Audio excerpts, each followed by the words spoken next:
I'm Amy, sex educator, sex and relationship coach, and sex shop owner. And I'm April, VP of an international high-end pleasure products company and boss queen sex toy mogul. We're best friends who make our own rules about who we are as sexual beings. With everything from how to be a badass in the bedroom to top tips for bringing your relationship to the next level, we have something just for you. So sit back, relax, and enjoy the show. Don't forget to head on over to our website at shamelesssex.com for more. And for 15% off of some of our favorite sex toys, use coupon code SHAMELESSPP in all caps at purepleasureshop.com. You are listening to a pleasure podcast. For more from our sex podcast collective, visit pleasurepodcasts.com. Welcome to the Shameless Sex Podcast. We are happy to be offering you this bonus episode. As we've said before, if you've been listening for a while, we are doing this once a month. You get a free episode. I mean, they're all free, but ad free because some of you have been irritated with ads. So this is our offering to you. So please still continue to love us. Know that we do need the occasional ad so that we can drink coffee and water and afford to put our podcast on all the things to keep it free for you. But this one, ad-free with a very special guest. And this topic was actually requested by a listener, specifically on how to talk to your kids about sex and parenting and sex. I'll read the bio for the speaker, but they also have a lot of experience in the sex toy industry. They work in sex tech, which maybe we can find out more what that means. I don't know if we've really talked about sex tech on this episode. So let's dive on in, and I will introduce our speaker first. Hopefully I say her last name correctly. Dominnique Karetsos. Did I do it right? Brilliant. I did it. Dominnique Karetsos is MysteryVibe's resident sex expert. Before joining MysteryVibe, Dominnique led groundbreaking teams in the sexuality space such as Lelo, Intimina, Get Luwi, Elara.Care, and is the founder of Healthy Pleasure Collective. Coupled with her ongoing work as a BBC radio host and once upon a time host for her own podcast, Hotmilk, the Guilty Parent podcast back in 2015, Dominnique has used her voice over the past decade to disrupt one of the world's most taboo industries. Within the world of sexual health tech, Dominnique is personally dedicated about changing the narrative surrounding parenting and sex. From helping parents rediscover themselves and their desires to advocating for more direct, empowering conversations with kids than the birds and the bees, Dominnique is on a mission to improve sex talk at all ages. Welcome to Shameless Sex, Dominnique. We're so happy to have you here. Thank you. The Alpha Ladies, Amy and April. What a lush introduction. The A-team, yes. The A-team, the A++ team. That's phenomenal. Thank you for that lovely introduction. And you're hailing all the way from Greece during this recording, which just looks so relaxed. And I'm namasting on the Greek islands and actually taking a break from adulting and parenting. This is something I do. I go on holiday without my child. Blasphemy! Yes, how old are your children?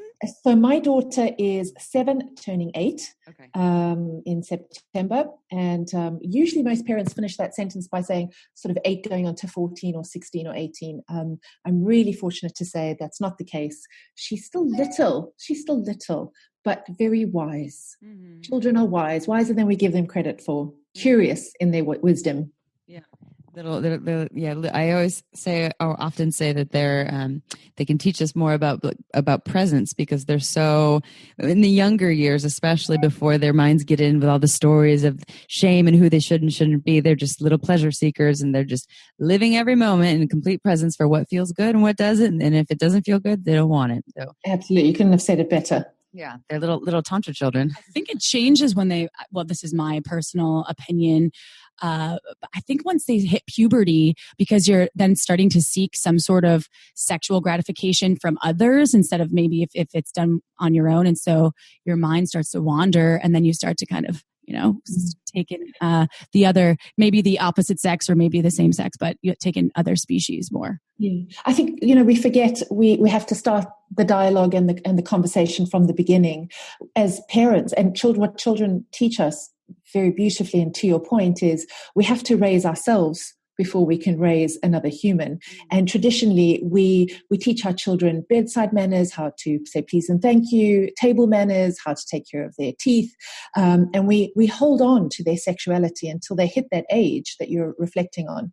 And then we give them, society and as parents, through no fault, on purpose of our own, very little information. We don't teach them how to carve that safe space in their lives to be able to explore and discover judgment-free. And then we usher them out into the world and say, please, can you go and have a healthy relationship with another human being and yourself? But along the way, we haven't started the conversation from the beginning. And that there's this massive, we love to talk about the orgasm gap or the pleasure famine, but there's this massive void of education and support, and just a dialogue. And if we think about it, basically, a dialogue starts with language, doesn't it? So we have to start with the language. Why do you think it is so, why do you think it is so scary and not the norm for parents to talk to their kids about sex? If I actually could bring in the Maya Angelou quote, when you know better, you do better. So if you speak to anyone of parenting age and even younger, I had a brilliant sex education, said no one fucking ever, right? So now where do we go? If you think about it, you think about your friends, whether you're parents, you're single, whatever your status is in life or your social construct is, where do I go to learn? What do I say? How do I say it? What do I show them? What is the right way? What's the wrong way? And if you haven't discovered it on your own and you can't, or you haven't figured out what your pleasure narrative is, irrespective of what you identify with, how do you even begin to tell that story to your children?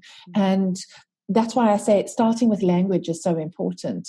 And language, even the beginning part of that is, if we're looking at schools specifically talking about sex education, they start with the words of private parts, which I am horribly against. And I think I was talking to you a little earlier about my stand-up for my rallying against it has gotten me thrown off the mother's WhatsApp group at school. So can you imagine a single mom in sex tech dealing with penises, butt plugs, and sex education and vulvas on the WhatsApp group? It's taboo, and the reason I have a problem with that is we don't teach our children the art of language, consent for their thoughts, their opinions, and their entire body. It's not private just between your belly button and your knees. Your entire body belongs to you. Your personal space belongs to you. And I mentioned before, the way to teach children to carve that safe space in their life comes with teaching them the art of boundaries, of understanding when they want to hug someone or kiss someone or have someone. For example, I was in a monastery with my daughter for the first time, and she was wearing a robe because we all had to cover up. And there was a gentleman in the church who was not a priest or a religious man, but he could see it was too big. And he leaned forward to try and adjust her robe. And it would mean fiddling with her body. And proudly, my daughter said, "No, it's okay, thank you." And he didn't hear the first no. So how many of us have been in a position where we talk to a man or a woman or anyone and we say, "No, thank you, it's okay." And they don't hear you because they want to change your mind. And it may come from a good place. But how often have we learned the ability to say, "I said no," and no is a full sentence. Yeah. And then teaching children that it's okay. You're not any less a nice person or any less impolite. I know in England, we very much teach about politeness and diplomacy. You can say no. So teaching children when they're comfortable and when they're not, and giving them the language and identifying that their entire body belongs to them. That's number one. That's a biggie, right? And that, guess what? You can teach that without even talking about sex. The other is teaching children the language of body parts. We've all had it. We've all had a name, right? I'm sure we've all had a name growing up. And in the beginning, I caught myself. I was found guilty by giving it a name because I was so embarrassed. My daughter would scream across the room saying, I need to pee out my vulva or my vagina. So we called it something else. And then I stopped myself.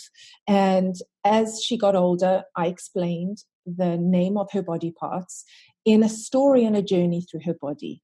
So a brain, if she closed her eyes, could picture up a unicorn.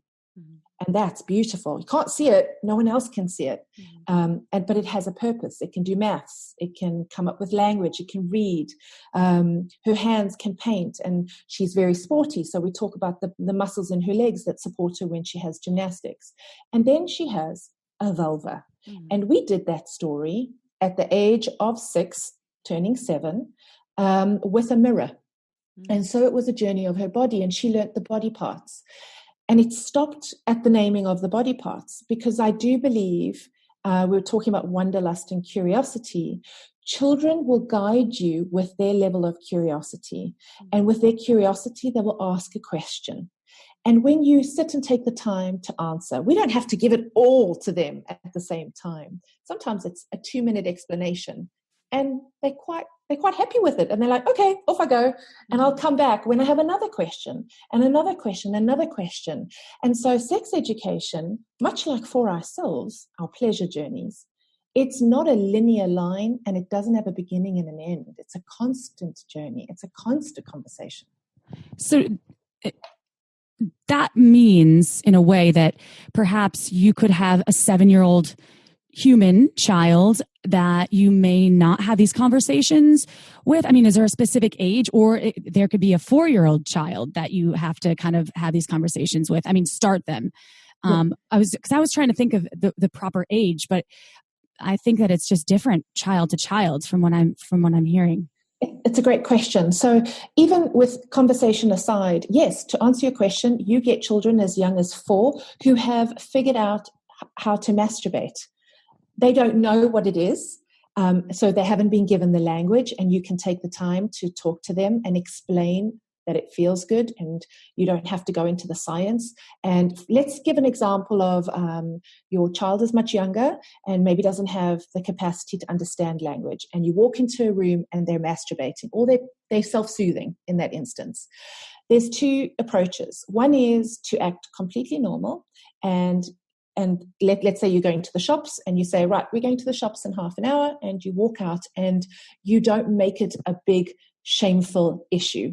When you do that, the first reaction, or the next time a child experiences, they will have a reference point of shame, something's wrong, or I shouldn't be doing that, or I was naughty, or I was caught doing something. And in some instances, it's your reaction is the best explanation because the child is too young to have that detailed conversation.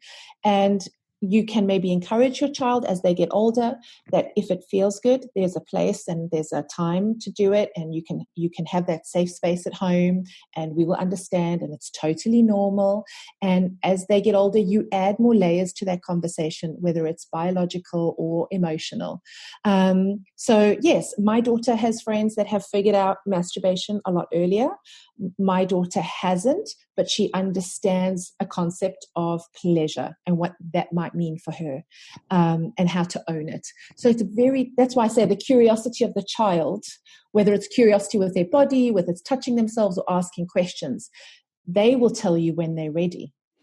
So it's probably wise as a parent to be prepared and kind of have your elevator pitch for your child. Yes. So I think at least not being caught off guard, because you don't know if you have a 2-year-old or an 8-year-old and maybe it hasn't come up when that conversation will happen. I'm sure being exposed to other children in school and media will have an effect on children.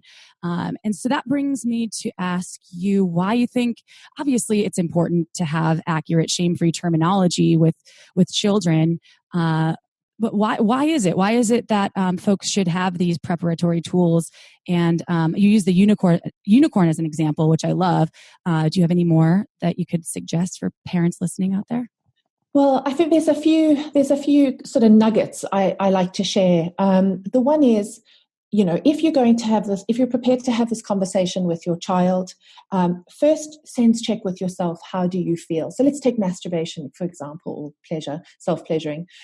What are your thoughts about it? How do you feel about it? What do you know about your own body about it? And you might want to start doing a journey for yourself, whether you are a dad or a mom or moms or dads, whichever it is. And that will arm you with a lot of understanding.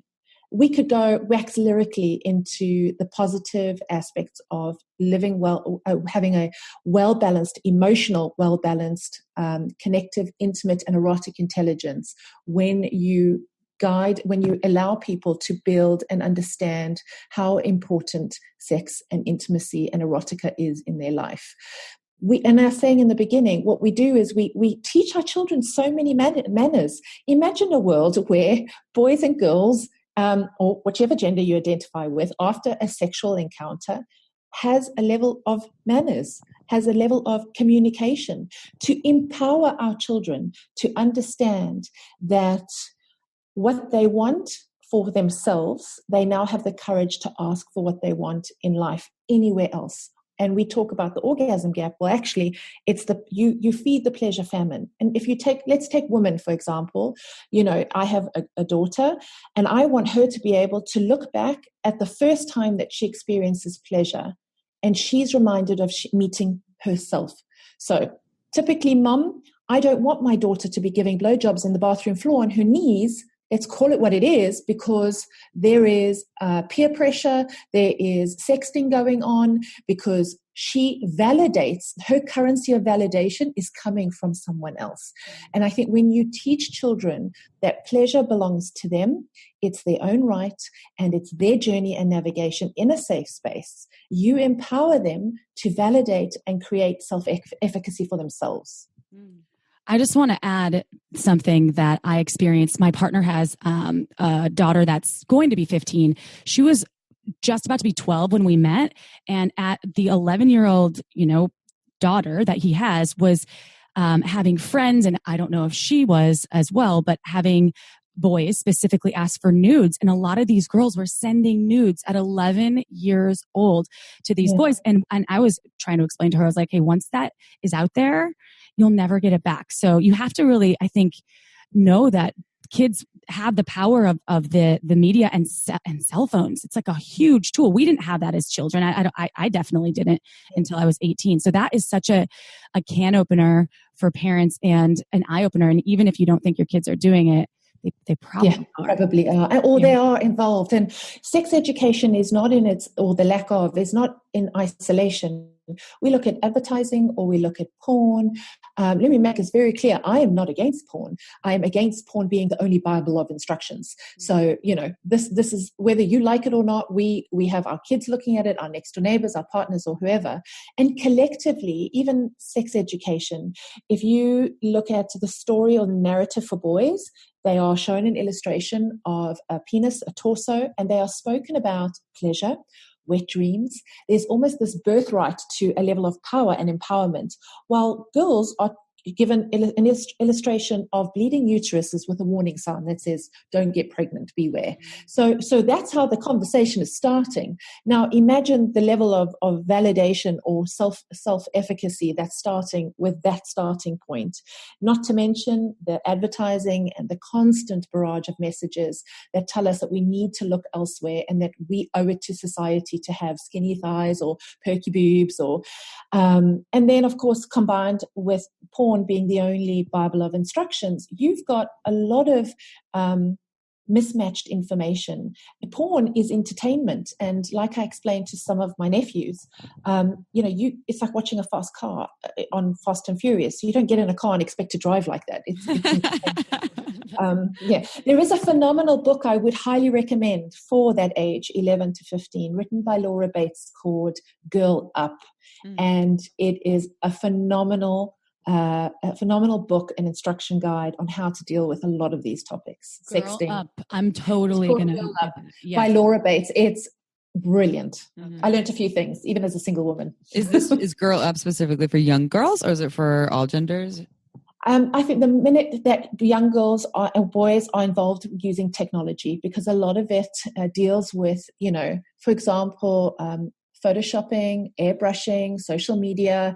When a boy asks you for, my personal favorite, when he asks you for a picture of your tits, send him a picture of 2 melons. It's a really humorous, lighthearted, but also very. This is a practical guide to protect and create those boundaries once again. I love that. And I think this is one thing a lot of parents will say, like I think April said this earlier, oh, not my kid, not my daughter, not my son, they're not doing all the wild things, they just think that they have this idea of innocence. And so what you're saying is that, well, maybe they're not, but they're around people that probably are. They're hearing about it. I remember being maybe 11 or 12 and hearing about, girls giving blowjobs for the first time. I'm 34 now. And so at that age, being aware of what this thing was, actually not fully understand, like, do you blow? I don't really get it, but still hearing about this thing. So I was exposed to it, even though I didn't actually participate in it until like 4 years later. But what I want to say is that kids, from what I see, they actually are capable of comprehending or understanding or already hearing about things way before a lot of parents think they are, right? Yes, a 4-year-old, I can't talk about, like what it means to fall in love, like the emotional and energetic sides of sex and relationships. They're not going to comprehend it, but they can understand basic body functions and more about like, this is your body and things like that. But when you talk to a 10-year-old, they can pretty much get most of it. Like at that age, but people are waiting for the school system to deal with it later when the school system isn't dealing with it and they're just totally missing it. So just for parents listening, if you have a 10-year-old kid, that, in my opinion, that is probably one of the most important ages, 10, 11, before they're going off to whatever it is, middle school, because it's different everywhere, middle school and high school, giving them the information before they go and are completely exposed to all of this stuff and have to learn from trial and error from peer pressure. Give it to them before that because they're able to understand it. Then it doesn't mean they're more likely to go and do all the things too. Like it's just, that is such a fallacy. If you have a 6-year-old with a cell phone, know that that's a tool for them to access all sorts of information that maybe it'll be a lot sooner than they typically would have received the information. Yeah. I mean, technology either works for us or works against us. And really, it's all what you allow in your home. Like you said, by 10, he or she's probably seen numerous music videos or some kind of sexualized content. And it's only natural that the curiosity will lead to wanting to know more. Now, as parents, we rely on the schooling system, I think, a lot of the time to raise our other humans outside of just sex education, which I think is a topic all on its own that we need to take the time to explain. But like I said, if you don't know, if you don't have an opinion or a thought or a belief system or pattern or even a pleasure maintenance system in your life, you're going to battle on how to approach this with your children. And so it's a self-discovery, I think, for yourself. Some have very, strong beliefs that are formulated around social scripts, whether it's come from their parents or from religion or from society, where it might be very androcentric, so male dominant, or it could be very all-female empowerment. Whatever it is, you have to understand that you can impart that knowledge onto your child, but your child will always naturally seek curiosity from outside. So, you can tell your child, this is the way it's going to be done, but there's no guarantee that it's going to happen. Mm-hmm. So why not empower your children and arm them with as much credible information? And there is lots out there. We just don't know where to go and find it. And parents don't need to pretend like they know everything or that it is that I'm super confident in this conversation. I've co-led. I was more like the assistant in this, but how to talk to your kids about sex for middle schoolers. And the woman I was teaching, she has 2 sons and she has a master's in human sexuality. So I don't have kids. So it was more like I learned a lot from her. And one thing she said was, out the awkward. Like, don't go in there and be like, I know everything. If it's comfortable, you can say to your kids, this is a really uncomfortable conversation to have, but we need to have it. Are you ready to discuss it, or can we at least open the door, or can I just let you know that if you're not ready to talk about this now, that I'm here and you can talk to me about anything. And here's some books so that you can, educate yourself, but just to create that, the idea that it's awkward, or just at least out the awkward and embrace that, but also create the idea that you're an ally. I think you've hit on a really important point there, and that she gave great advice in that if you have any questions, come and ask me. I may not know all the answers, but we'll figure them out. Yeah. And I say that often to my daughter. We'll figure them out. We'll go find the answers. And also sex education. I think, Amy, you talked about this before. It's not just for folks with daughters or vulva owning, individuals. Because I thought that you taught a teen sex class, and it was all moms and daughters that showed up, and you were like very confused. Open to everyone. It was this. It was sex. How to talk to your kids about sex for parents and their middle schoolers, and only mothers and daughters signed up. And we were like, what? We weren't that surprised that was what was going to happen. We did, but they in nowhere did we say that it was for daughters, for mothers. It was for everyone. But there was this idea that it was the mother's job to educate, and that the young boys didn't need it, and that the young daughters did, because a lot of them had sons too. So anyways, there's just an interesting dynamic there going on where fathers were essentially off the hook from having those conversations. Yeah. Or maybe they're uncomfortable with it, and that sons didn't need that the young princesses needed to be protected. Sure. Well, I think what we find is traditionally anyone who identifies as male, sex is quite linear for them, so it's very obvious, right? So you've got some arousal, you've got some heavy petting, and then you've got a happy ending at the end, which is it's pretty linear. And so most, and generally speaking, fathers or parents think, okay, well, that's not difficult. It's easy for my son to achieve what he needs to achieve. I don't really need to go. I just need to tell him about consent, or maybe respect, or maybe no.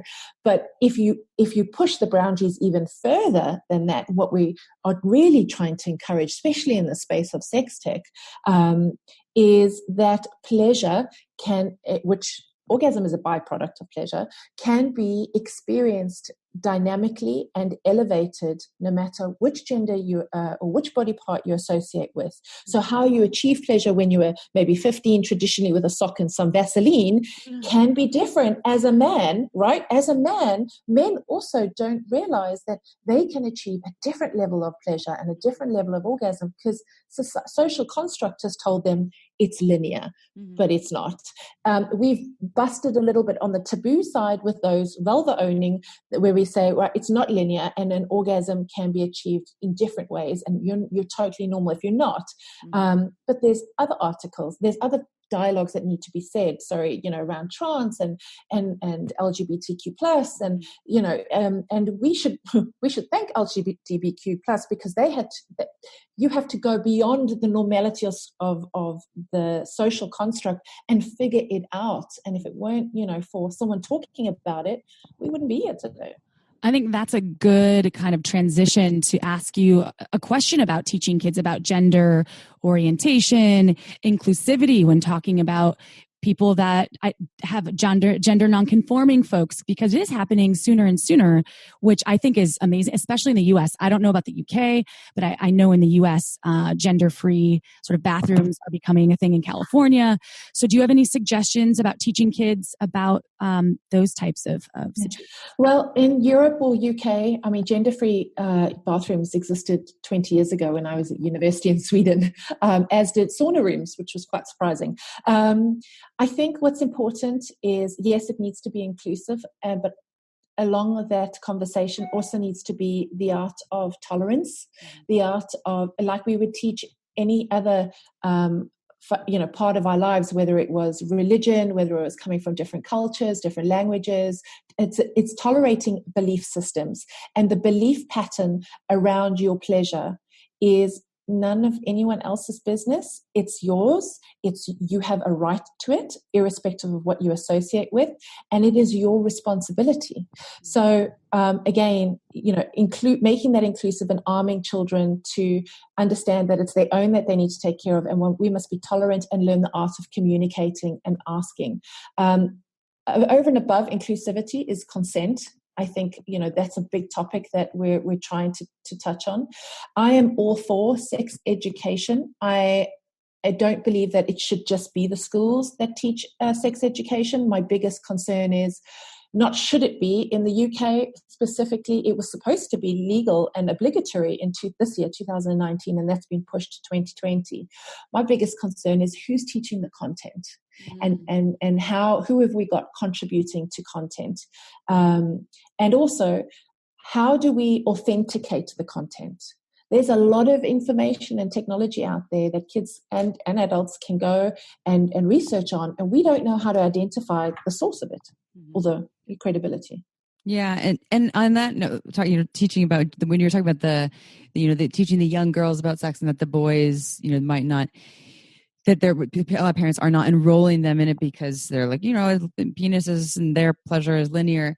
But I think remembering to teach your kids about the diversity of sexuality, that isn't just what you think they'll be, right? Just because you think your young boy is going to be a straight young boy with a very healthy sex life, he still needs to learn about gender orientation, inclusivity, variations of sexual diversity, so that he can be a nice human, a human that can help to contribute to the growth of the world and to more acceptance. And that, that same individual also needs to learn, maybe they need to learn less around consent and boundaries for their body, because statistically penis owning individuals have less sexual assault, but they do have sexual assault, and it's the education that you give them that will help them to not be one to do sexual assault, right? So there's thinking outside of what you think my kid will be, and actually teach them about everything so that they're fully equipped, and then they can be more accepting of others that are not them. Absolutely. And then, so just let's go on, because you're a mother in sex tech. Your child knows what you do, I assume, and it sounds like other parents do too. How do you handle this? Yeah, so, my daughter knows the art of sex described around pleasure and what it means for her body. I've taken the route personally not to describe sex as penetrative penis versus vagina, and very much what you've been saying, talking about pleasure and inclusivity, and that pleasure is a journey, and everyone has the right, and we need to tolerate and accept and be able to communicate properly. I think, the vulva situation, the vulva story with the mirror was literally what got me thrown off the WhatsApp group in the beginning, because they were then talking about private parts, and my daughter said, well, it's not a private part, it's called a vulva. And you can look at it with a mirror.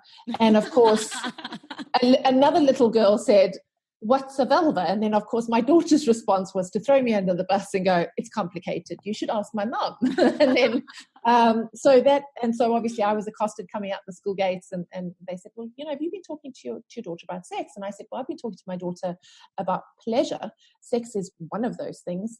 And interestingly enough, the person who was not my best friend at the time, had an older teenager, teenager, 13 as a teenager, and asked me the question about, should she be buying her a vibrator?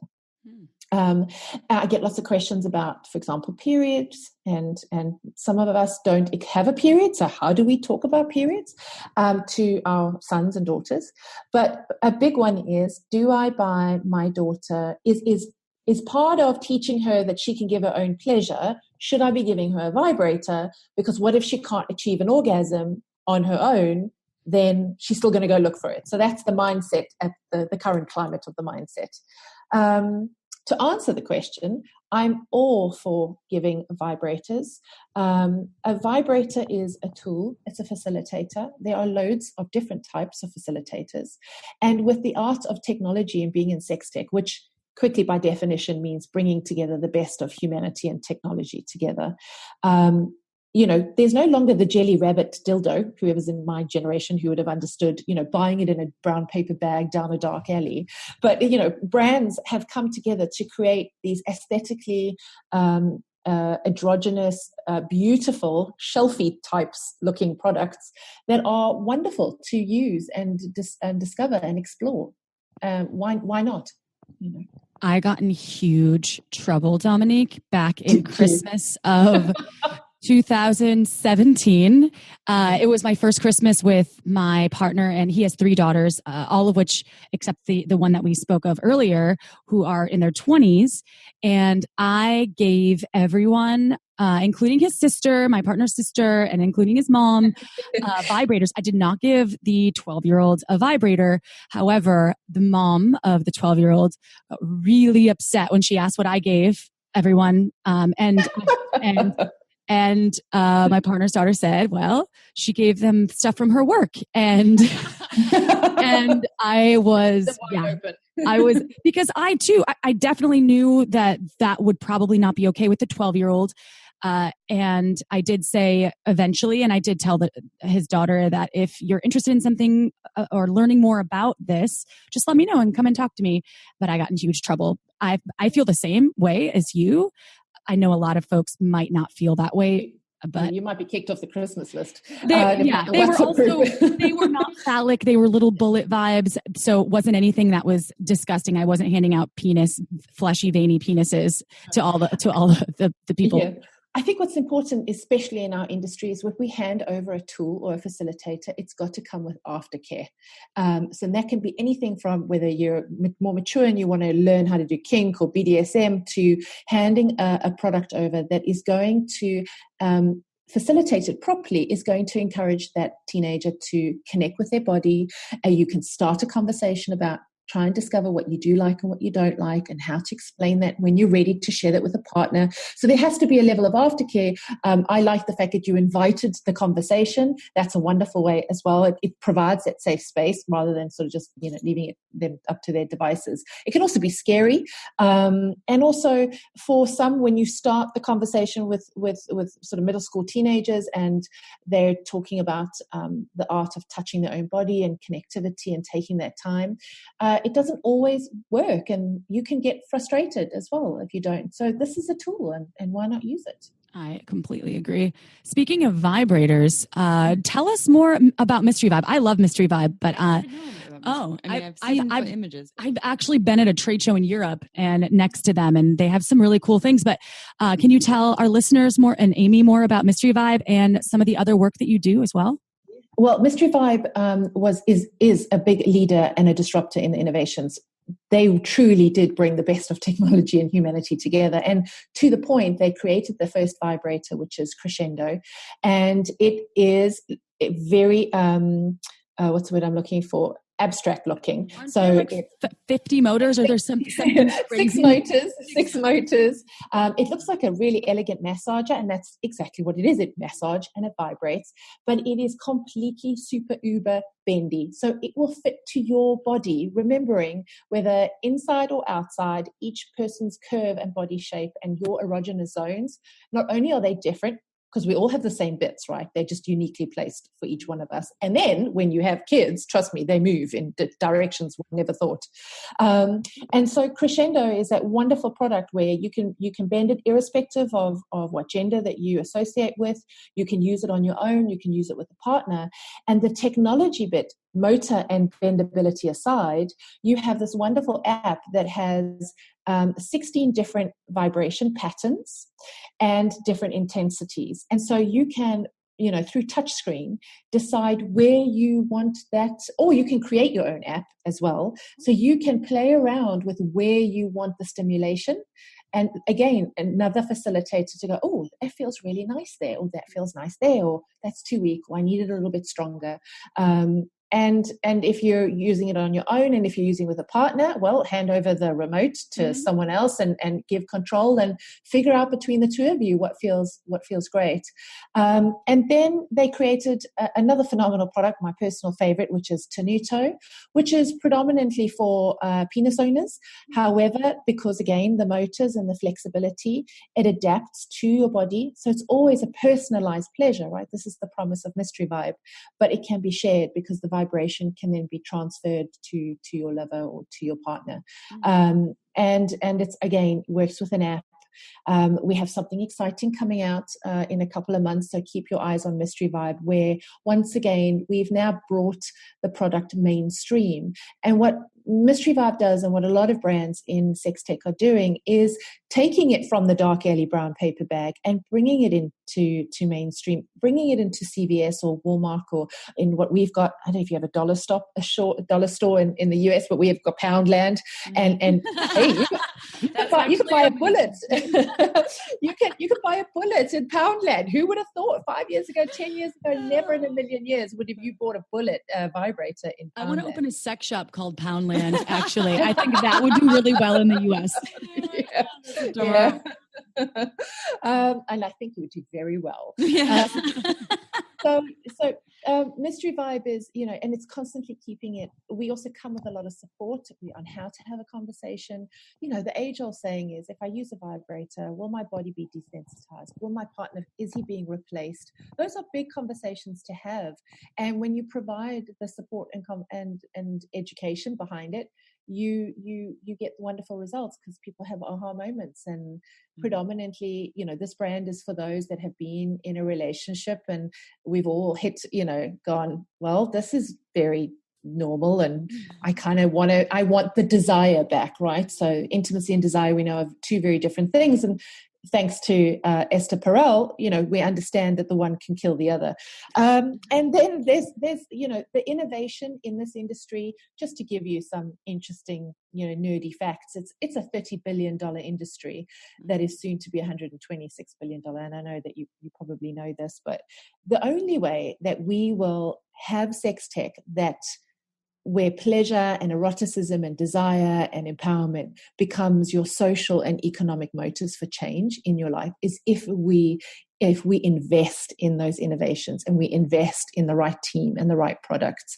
And I sit with, my company, we have multiple of products and projects sitting, from tablets for women with menopause to, for hot flushes and night sweats, to vibrators that can change the heads. I mean, it's just phenomenal what's coming out there. And the more we bring it into mainstream, and the more it becomes your normal conversation in your journey of life, no matter where you are, the foster will fast track that industry. And I used to be in the intimacy with Intimina, and it was the menstrual cup. And it used to, 8 years ago, I would be shouting on BBC radio, why do I still have to wear a tampon? Why am I being dictated to? Why can't I have a menstrual cup? And today, thankfully, it's more mainstream. So it is fast changing. Is it changing fast enough? And enough for our kids, my kids' generation? I don't think so. I don't know. I don't think so. I am excited to learn more about MysteryVibe. And for our listeners, just so you know, if you want to learn more about MysteryVibe, if you go to our website at shamelesssex.com, and you go and you actually click on this episode, which is going to be called How to Talk to Your Kids About Sex. And there will be a link on there to go and learn more about MysteryVibe. You can click through on the link there to go and find out more.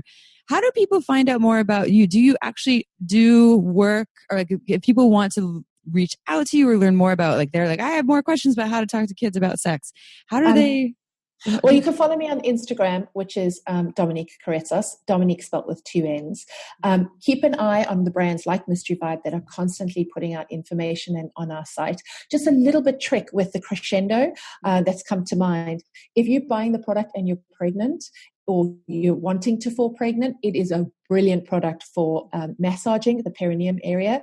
And I used to use the little wings on Crescendo to massage my nipples to prevent mastitis, because that shit hurts.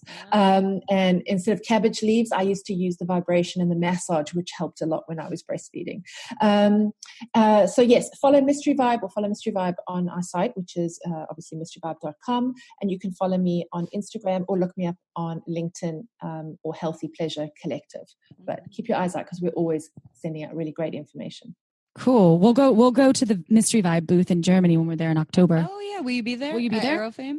I think I'm going to leave that answer to the head of commercial. Okay. I know we're in Germany next month. If you're there, we should meet for a coffee. And this was lovely. I hope that our listeners took as much from it as I did. And I think this is such amazing information. You're a wealth of knowledge, Dominnique, and we truly value your time, and would love to talk with you again sometime in the future. Well, thank you. Thank you, ladies, for everything you're doing. We love watching you this side of the pond.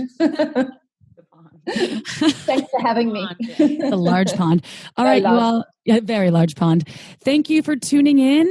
This is an awesome bonus episode, but we see you next Tuesday for another episode of Shameless Sex. We love you all. Ciao for now. Don't forget to head on over to our website at shamelesssex.com for more. And for 15% off of some of our favorite sex toys, use coupon code SHAMELESSPP in all caps at purepleasureshop.com.